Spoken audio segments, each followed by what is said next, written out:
এই কিশোর গ্যাং মুভিটা আসলে আমাদের জন্য অনেক বড় একটা চ্যালেঞ্জিং মুভি।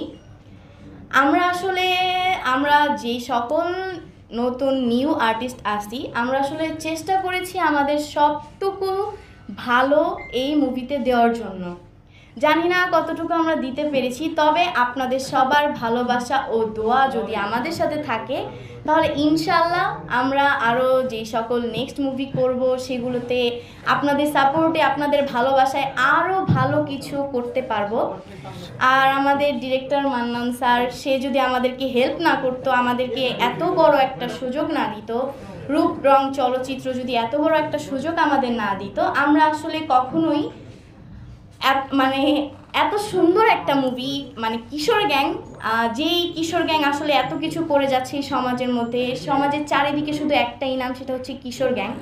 তো থ্যাংক ইউ সো মাচ রূপ রং চলচ্চিত্র এবং মান্নান স্যারকে আমাদের এত বড় একটা সুযোগ দেওয়ার জন্য। আসলে এই সুযোগটা পেয়ে আমাদের আসলে অনেক বেশি খুশি লাগতেছে।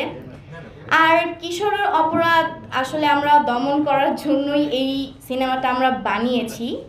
বিশেষ করে এই সিনেমায় অভিনয় করতে আমার খুবই ভালো লেগেছে এবং আমরা এই সিনেমার জন্য অনেক বেশি কষ্ট করেছি।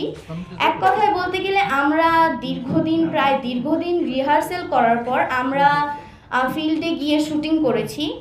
তারপরও আমাদের জন্য আমাদের বড় বড় আর্টিস্টরা অনেক স্যাক্রিফাইস করেছে, যেটা বলার মতো না। সবাইকে অসংখ্য ধন্যবাদ। আর কিশোর গ্যাং টিম আমাকে অনেক বেশি হেল্প করেছে অ্যাক্টিংয়ের ক্ষেত্রে। আমার যে দুইজন কো আর্টিস্ট আছে তারাও আমাকে অনেক বেশি হেল্প করছে শুটিংয়ের সময়। সো আমি বেশি কিছু চাই না, আপনাদের সবার দোয়া এবং ভালোবাসা চাই। আপনারা সবাই যদি আমাদের জন্য দোয়া করেন, আমাদেরকে ভালোবাসা দেন, স্নেহ করে আমাদের পাশেই থাকেন, তাহলে অবশ্যই ইনশাল্লাহ আমরা আরও সামনের দিকে এগিয়ে যেতে পারবো। আমাদের একটাই চাওয়া, আপনাদের ভালোবাসা এবং দোয়া। আর আপনাদের কাছে আমরা একটা কিছুই চাইবো, সেটা হচ্ছে আপনারা সপরিবারে আমাদের এই কিশোর গ্যাং মুভিটি গিয়ে দেখে আসবেন। ভালো থাকবেন সবাই, দোয়া করবেন আমাদের জন্য। আল্লাহ হাফেজ।